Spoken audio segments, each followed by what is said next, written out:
I was 10 years old the day my world cracked open. Back then, I thought the worst thing that could happen was missing Saturday cartoons or getting grounded for sneaking Oreos before dinner. I didn't know that adults could lie with smiles. That rules could be twisted into weapons. That someone like Karen could take everything from us and walk away untouched. We lived in a quiet cul-de-sac tucked behind rows of manicured hedges and pastel houses. Our home was small, but it was ours. The porch creaked when you stepped on the third plank. The kitchen smelled like cinnamon on Sundays. And my room had glow-in-the-dark stars on the ceiling and a window that faced the maple tree where squirrels played tag. It wasn't perfect, but it was safe. Until she came. Her name was Karen Whitmore, president of the HOA. She wore pearls like armor and spoke in a voice that made you feel like you'd done something wrong just by existing. I remember the first time I saw her, standing at our doorstep, clipboard in hand, smile stretched too wide. My mom opened the door, wiping flour off her hands. She'd been baking apple pie. Karen didn't even say hello. "There's a violation," she said, tapping her clipboard. "Your lawn is 2.3 inches too high. And your mailbox isn't regulation color."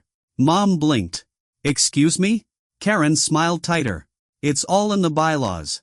Page 14, subsection C. You'll need to correct it within 48 hours or face a fine." I didn't understand what was happening. I just saw my mom's face fall, her shoulders tense. She nodded politely, closed the door, and sighed like the air had been punched out of her. That was the first knock. The first crack. Over the next few weeks, Karen came back again and again. Each time with a new violation.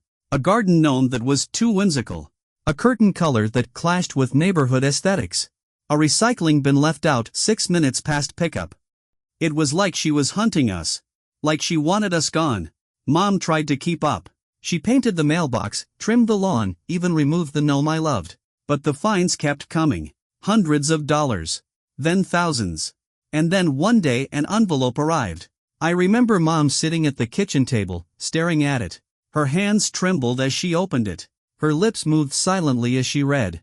Then she dropped the letter and whispered, "They're taking the house." I didn't understand. How could someone take your house over a mailbox? Over a gnome? But Karen had found a loophole. A clause buried deep in the HOA contract. Something about cumulative violations and unpaid fines triggering a lien. And that lien gave them power. Power to evict. Power to sell. Dad tried to fight it. He called lawyers, begged the HOA board, even offered to pay in installments. But Karen was relentless. She said rules were rules. That community standards must be upheld. That personal hardship doesn't exempt anyone. I watched my parents unravel. I watched my home become a battlefield. And I watched Karen smile through it all. The day we left, I packed my toys into a cardboard box. I stared at my glow-in-the-dark stars, knowing I'd never see them again. Mom cried quietly in the hallway. Dad punched the steering wheel in the driveway. And Karen? She stood across the street, arms folded, watching. We drove away with everything we owned stuffed into the back seat. I looked out the window as our house faded into the distance. And I made a promise. One day, I'd come back. One day, I'd tell the world what she did. One day, I'd make sure Karen Whitmore couldn't hurt anyone else. That was the day everything changed. And it was only the beginning. They say a smile can hide anything. Karen Whitmore's smile was a mask. A porcelain grin stretched across a face that never blinked. To the neighbors, she was charming, organized, a pillar of the community. But to us, she was a storm wrapped in pearls. I didn't understand it at first. I was just a kid.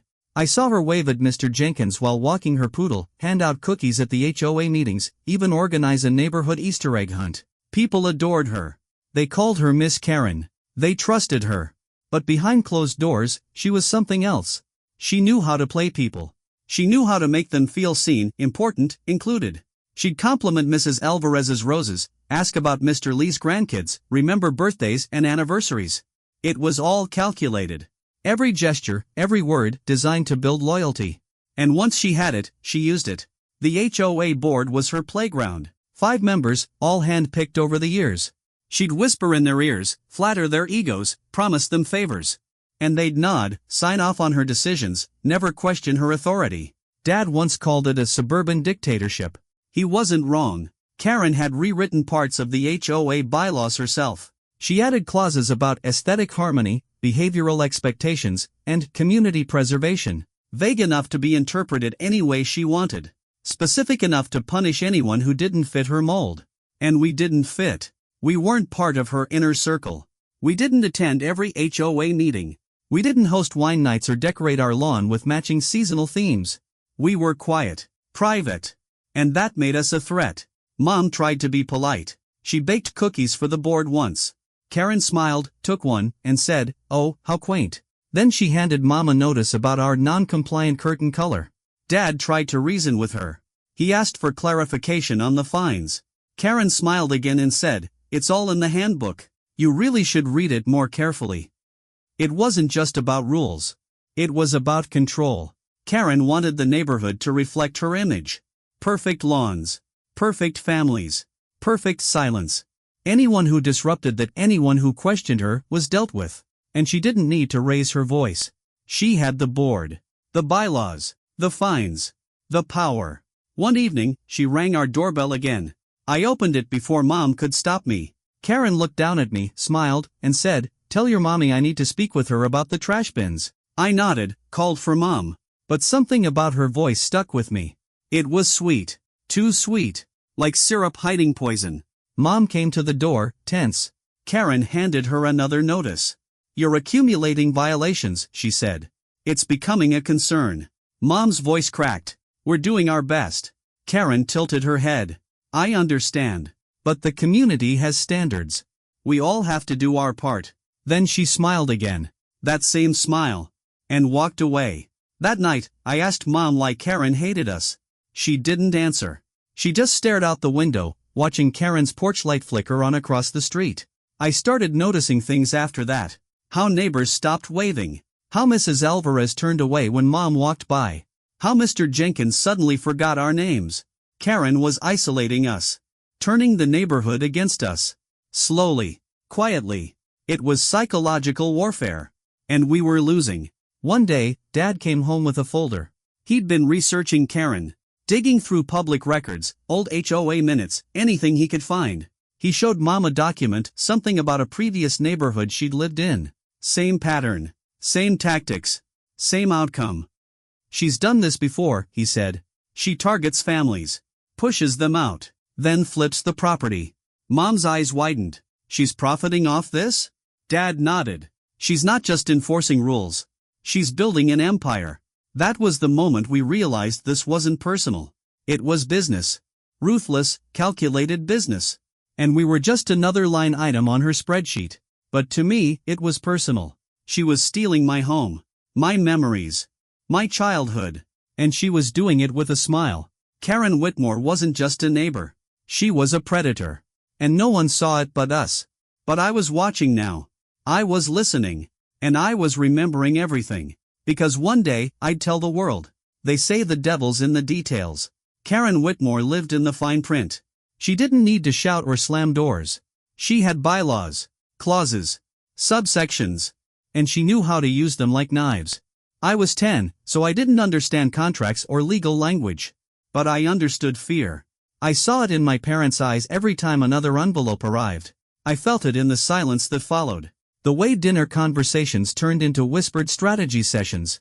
The way laughter disappeared from our house. It started with small things. A $50 fine for leaving the trash bins out past 7 a.m. A $100 penalty for unauthorized lawn ornaments. Then came the citations for non-uniform window treatments, excessive foliage, and unapproved mailbox design. Each fine came with a reference. See HOA Handbook, Section 3.2.1. Refer to Addendum B, Paragraph 4. It was like reading a foreign language. And Karen knew it. Dad tried to fight back. He requested a copy of the full HOA handbook. Karen sent it 200 pages, printed in 8-point font, filled with legal jargon and vague definitions. Dad spent nights highlighting sections, cross-referencing clauses, trying to find inconsistencies. But Karen had covered her tracks. Every rule was technically valid. Every fine was justified. And every appeal was denied. Mom called it death by paperwork. One day, Dad found something. A clause buried deep in the handbook, Section 9.4.7. It stated that cumulative violations exceeding $5,000 may result in property lien proceedings, subject to board approval. We'd crossed that threshold. Karen hadn't just fined us. She'd been building a case. Slowly. Quietly. And now, she had the power to take our home. Dad stormed into the next HOA meeting. I remember him standing at the podium, voice shaking, holding the handbook in one hand and a stack of fines in the other. "This is abuse," he said. "This is targeted harassment. You're using these rules to destroy families." Karen sat calmly at the head of the table, fingers laced, smile intact. "The rules apply to everyone," she said. "If you feel unfairly treated, you're welcome to file a formal complaint." Dad slammed the papers down. "I did. You denied it." Karen didn't flinch. "Then perhaps you should consider relocating to a community more suited to your lifestyle." The room went silent. No one spoke. No one defended us. Karen had them all. Wrapped in her charm. Bound by her rules. We left that meeting defeated. And the next day, the lien notice arrived. It was official. Our home was no longer ours. The HOA had the right to seize it, auction it, and evict us. All because of fines. All because of Karen. Mom cried in the kitchen. Dad punched the garage wall. I sat in my room, staring at my toys, wondering if I'd ever see them again. That night, I asked Dad why Karen hated us so much. "She doesn't hate us," he said. "She doesn't care about us at all. We're just numbers to her. Just leverage." I didn't understand leverage. But I understood loss. Karen had turned our home into a battlefield. And she'd won without ever raising her voice. She used the fine print. The loopholes. The silence of the board. And she did it with a smile. I started reading the handbook myself after that. Page by page. I didn't understand most of it. But I wanted to. I wanted to know how she did it. How she turned rules into weapons. How she made the system hers. Because one day, I'd use that knowledge. One day, I'd fight back. But for now, all I could do was watch. Watch as Karen Whitmore stole our house. One clause at a time. There's a silence that comes before heartbreak. It's not loud. It doesn't scream. It just settles in the corners of your home like dust. You feel it in the way your parents stop talking. In the way the lights stay off longer. In the way your favorite blanket doesn't feel warm anymore. That silence filled our house the day the eviction notice arrived. It came in a thick envelope, hand-delivered by a man in a gray suit. He didn't make eye contact, just handed it to my dad and walked away. I was sitting on the stairs, watching. Dad opened it slowly, like he already knew what was inside. His hands didn't shake. His face didn't change. But something in him broke. He handed it to Mom. She read it. Then sat down at the kitchen table and stared at the wall. No one spoke for a long time. The notice was final. The HOA had executed the lien. The house was scheduled for auction in 30 days. We had 2 weeks to vacate. Karen had one. She didn't come to the door. She didn't call. But that night, her porch light flickered on like a beacon. Like a trophy. I remember walking past her house on my way to school the next morning. She was watering her roses.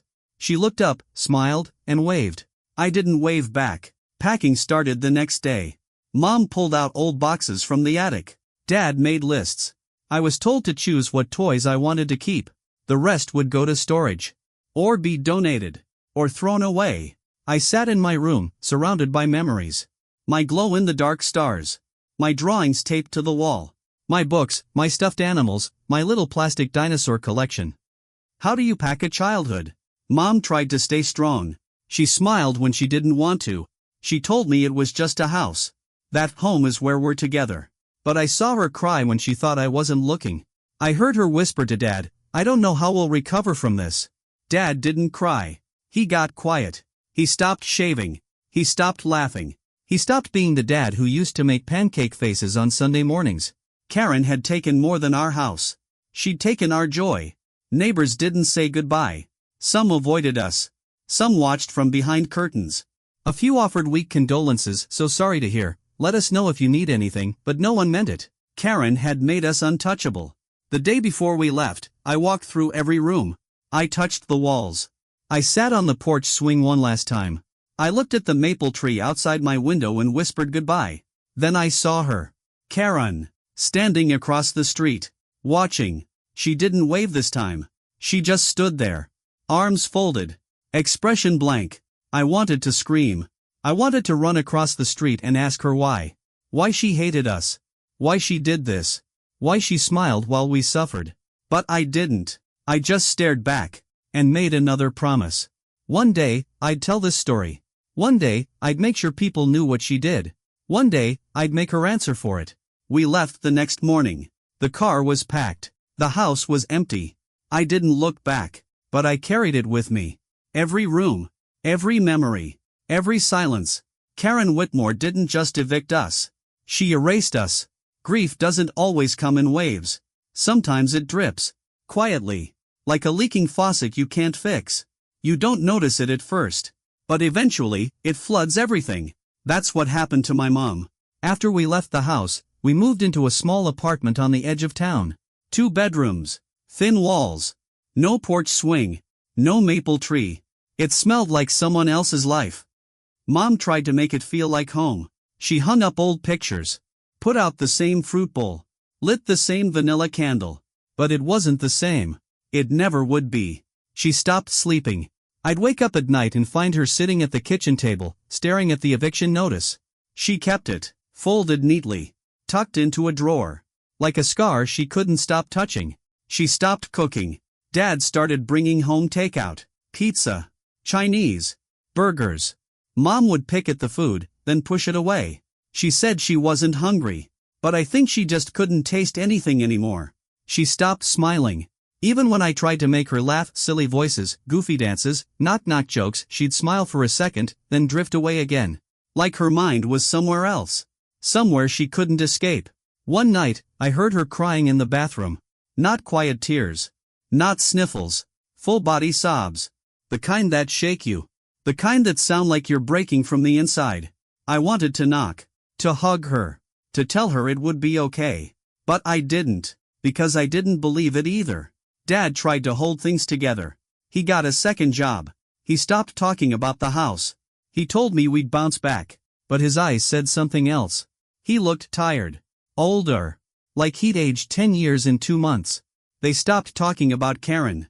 But I didn't. I kept a journal. I wrote down everything I remembered. Her porch. Her roses. Her smile. Her threats. Her final wave.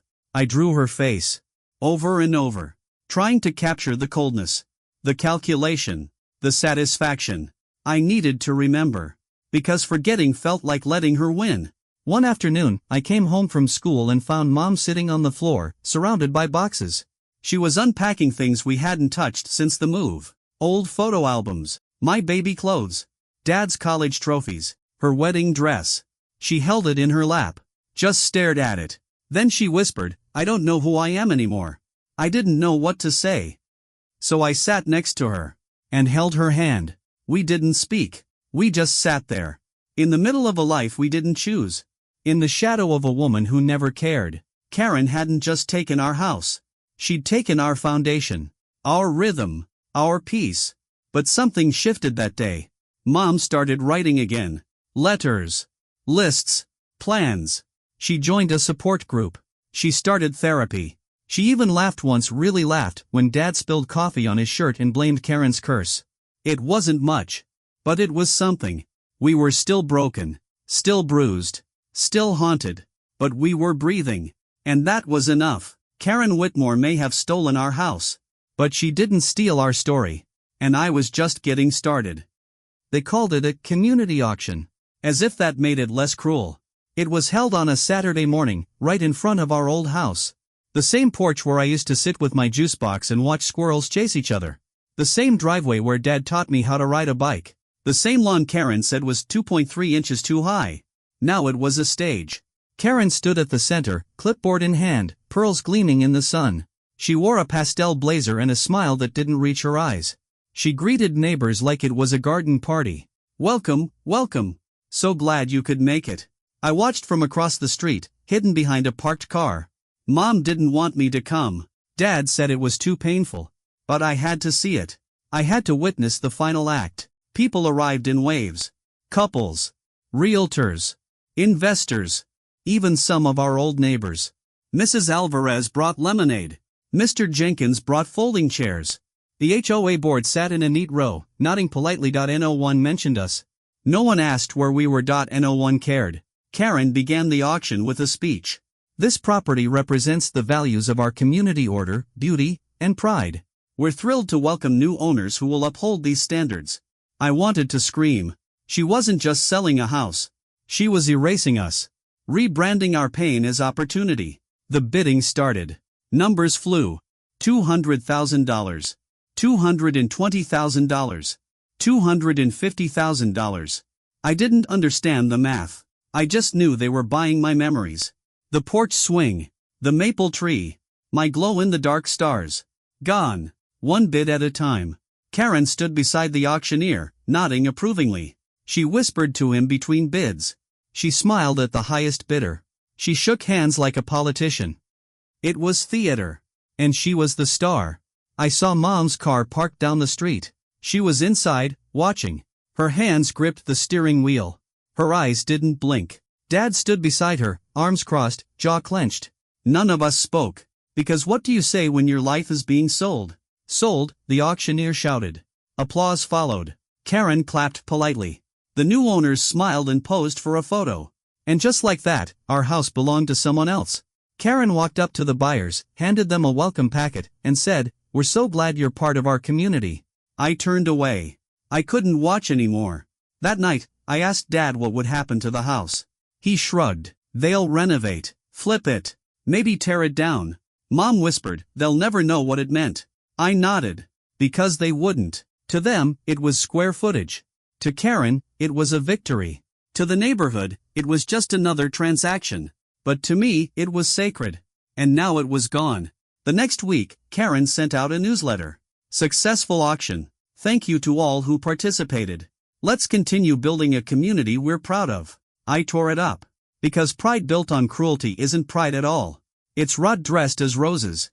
Karen Whitmore didn't just sell our house. She sold the lie that the neighborhood was ever ours. And I was done pretending. Justice is supposed to be blind. But sometimes, it just looks the other way. After the auction, Dad refused to let it go. He said we had to fight. That we couldn't let Karen win. That the system had to answer for what it allowed. He filed a complaint. Then a lawsuit. Then an appeal. Each step cost money we didn't have. Time we couldn't afford. But he did it anyway. Because he believed in something bigger than Karen's clipboard. I remember the first hearing. We sat in a cold courtroom, surrounded by strangers. Dad wore his best suit. Mom clutched a folder of documents. I sat between them, trying not to fidget. Karen was there too. She wore navy blue. Her hair was perfect. Her expression was calm. She didn't look at us. She didn't need to. She had lawyers. They spoke in polished sentences. Procedural compliance. Contractual obligations. Due process. They quoted bylaws and precedent. They made it sound like we were the ones who failed. Dad tried to explain. He showed the pattern. The targeting. The escalation. He pointed to the clause Karen had buried. He showed the fines. The letters. The silence. The judge listened. Then nodded. Then dismissed the case. HOA actions appear consistent with governing documents, he said. No evidence of personal malice. Karen smiled. We appealed. Another hearing. Another judge. Same outcome. Unfortunate, but lawful. That word haunted me. Lawful. As if legality made it right. As if rules written by Karen, enforced by Karen, and interpreted by Karen could ever be fair. Mom stopped coming to the hearings. She said it hurt too much. Dad kept going. He filed motions. He wrote letters. He spoke to reporters. Most ignored him. A few listened. None helped. Karen never flinched. She sent out another newsletter. Legal challenge resolved. HOA actions upheld. Thank you for your continued support. Support. That word hurt too. Because the neighborhood supported her. The board supported her. The system supported her. We were alone. One night, Dad came home late. He dropped his briefcase on the floor and sat down without speaking. Mom asked, "What happened?" He didn't answer. I walked over, sat beside him, and whispered, "Did they listen?" He looked at me. Eyes tired. Voice hollow. "No. They never do." That was the moment I stopped believing in justice. Not forever. But for a while. Because when you're 10 years old and the world tells you that cruelty is legal, that manipulation is policy, that silence is protection, you start to wonder what justice really means. Karen didn't win because she was right. She won because she wrote the rules. And no one questioned her. We stopped fighting after that. Not because we gave up. but because we realized the court wasn't built for people like us. It was built for people like her. Karen Whitmore didn't just steal our house. She stole our belief that someone would stop her. And that loss was harder to bear than any eviction. The first night in the motel felt like a sleepover. I didn't understand what had happened. I thought maybe we were just traveling. That maybe Dad had a plan. That maybe Karen hadn't won. But then I saw Mom crying in the bathroom. And I knew. We were homeless. Not the kind you see on TV. Not tents or cardboard signs. Ours came with keycards and vending machines. With plastic sheets and flickering lights. With silence. Lots of silence. Dad tried to make it normal. He bought takeout and said it was an adventure. He let me stay up late and watch cartoons. He told me we'd be back home soon. But I knew he was lying. Not because he wanted to. But because he had to. Karen had taken everything. The house. The court. The neighborhood. The story. And now, she had taken our routine. We moved motels every few weeks. Some were better than others. One had a pool. Another had roaches. Most had neighbors who didn't talk. Families like ours. People in limbo. I stopped asking when we'd go home. Because home wasn't a place anymore. It was a memory. School was hard. I didn't tell anyone where I lived. I memorized fake addresses. I avoided playdates. I stopped inviting friends over. Because there was nowhere to invite them to. I started drawing maps. Not of cities or countries. But of the house we lost. Room by room. Detail by detail. I drew the kitchen tile. The hallway light. The crack in the ceiling above my bed. It was the only way to keep it alive. Mom said I was coping. Dad said I was processing. Karen would have called it irrelevant. One night, I asked Dad if we could drive by the old house. He hesitated. Then said yes. We parked across the street. Karen had repainted the door. She planted new flowers. Hung a wreath. Replaced the mailbox. It looked like a catalog. But it didn't feel like ours. I stared at the window that used to be mine. And I felt nothing. Not anger. Not sadness. Just emptiness.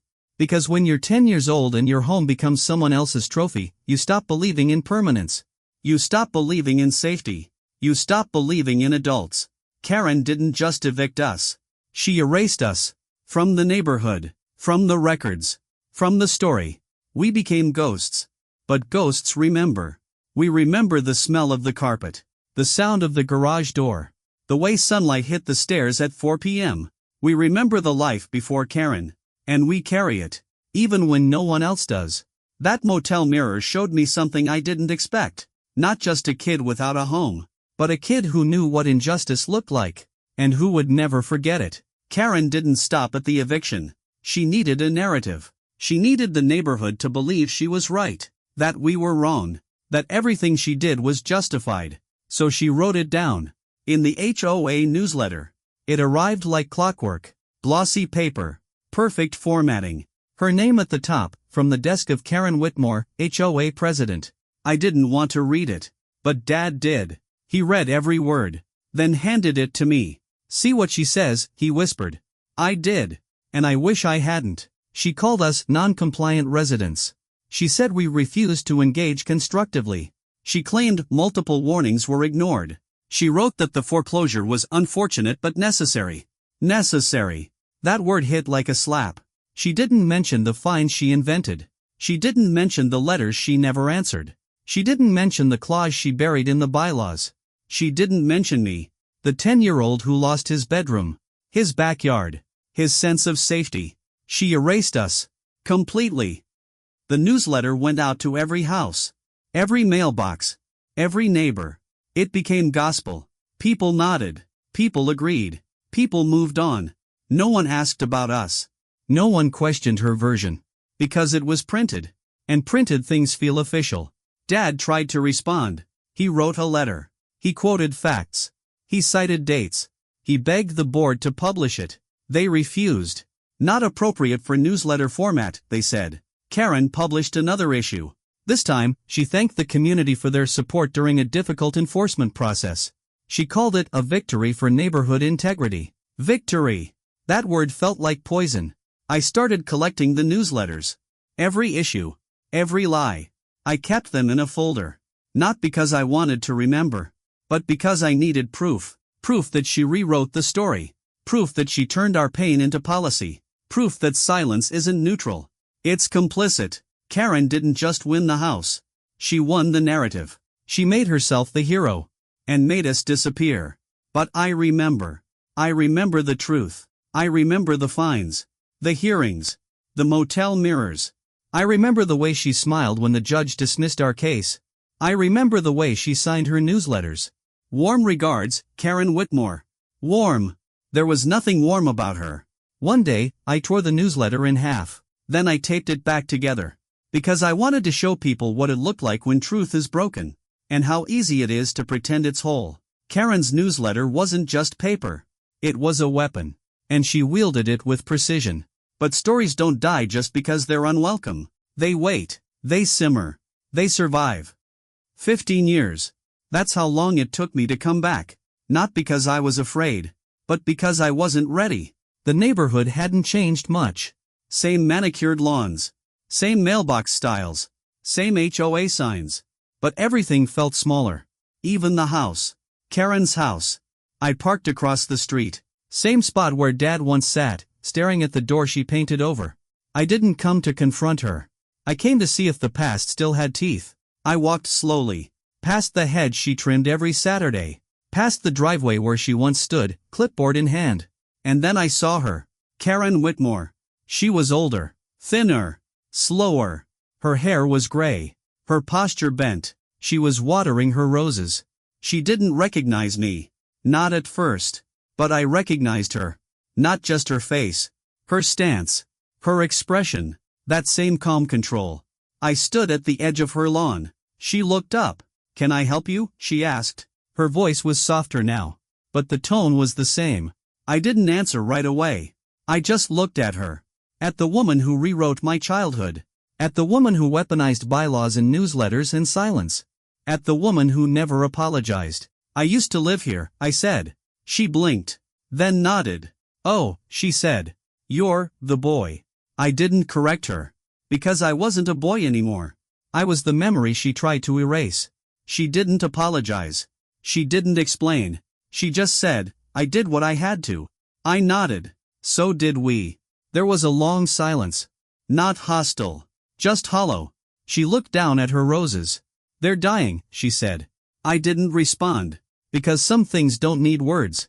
I turned to leave. She didn't stop me. She didn't ask my name. She didn't offer closure. But I didn't need it. Because closure isn't something you get from the villain.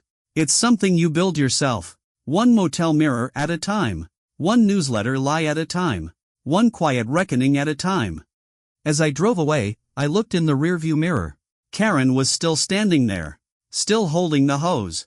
Still pretending the roses weren't dying. But I knew. And so did she. The past doesn't vanish. It waits. It watches. And sometimes, it blooms in places you never expected. Even in front of a dying rose bush. It started with an email. Subject line, Community Leadership Opportunity. I almost deleted it. But something made me open it. It was from the HOA. The same HOA. The one Karen built. The one that evicted us. The one that printed lies and called it policy. They wanted me to join the board. Apparently, they were revamping leadership. Seeking fresh perspectives. Welcoming new voices. They didn't mention Karen. But I knew her fingerprints were still on every document. I stared at the screen. Was this irony? Justice? A trap? I wasn't sure. But I replied. The interview was held in the same community center where Dad once begged for fairness. Same chairs. Same carpet. Same smell. They asked about my background. My experience. My vision for the neighborhood. I told them the truth. That I used to live here. That I lost my home here. That I knew what it felt like to be erased. They nodded. Politely. Professionally. Then they offered me the seat. I didn't say yes. Not right away. I went home. Sat in silence. Stared at the folder of newsletters I still kept. Karen's legacy. My scars. I thought about power. How it corrupts. How it seduces. How it disguises itself as opportunity. I thought about Dad. About the hearings. About the motel mirrors. And I asked myself a question. If I joined, would I fix the system? Or become it? I went back the next day. I sat at the boardroom table. I looked at the bylaws, the same ones Karen once weaponized. And I rewrote them, line by line, clause by clause. I added protections. I added transparency. I added empathy.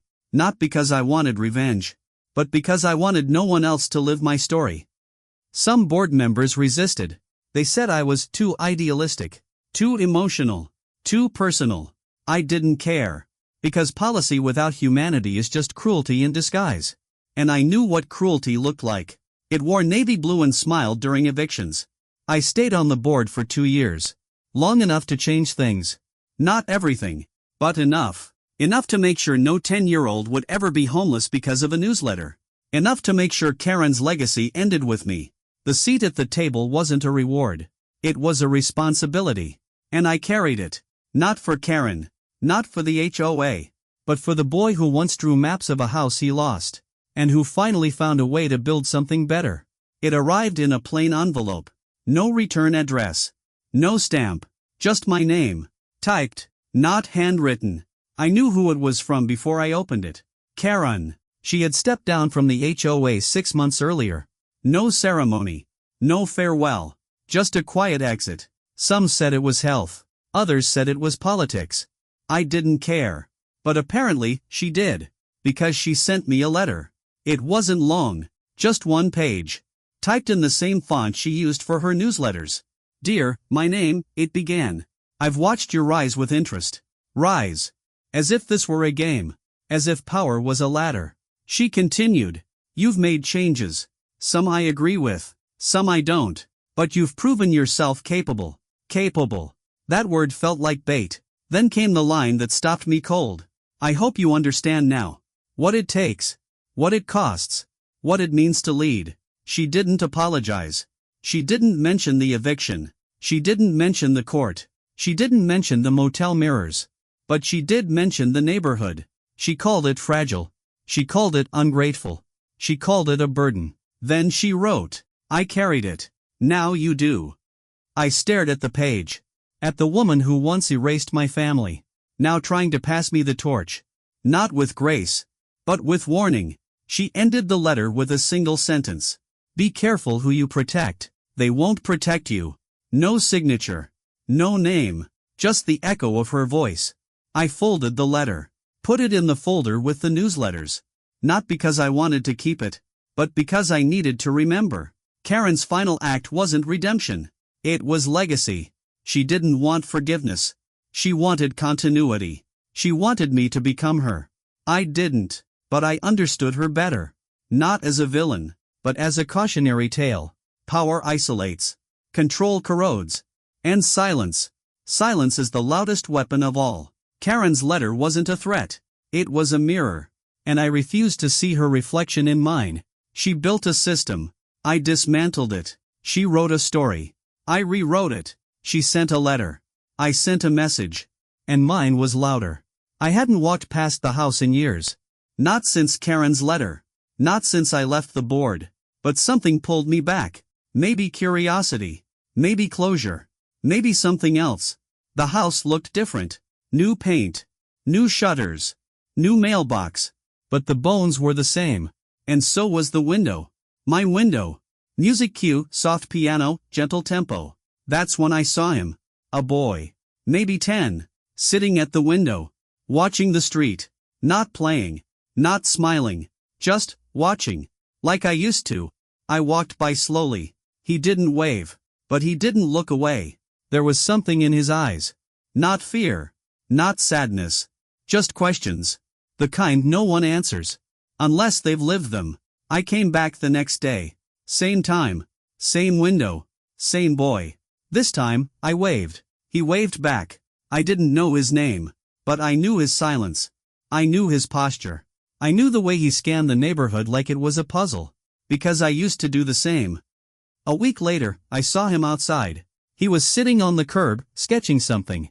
I asked what he was drawing. He said, a map. I froze. What kind of map?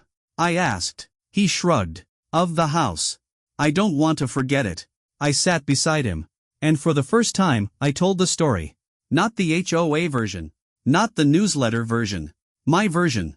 I told him about Karen. About the fines. About the court. About the motel mirrors. He listened, quietly, then asked, why didn't anyone stop her? I didn't have an answer. But I said, sometimes, people don't see the villain until it's too late. He nodded. Then said, I think I see her now. We talked for an hour. About rules.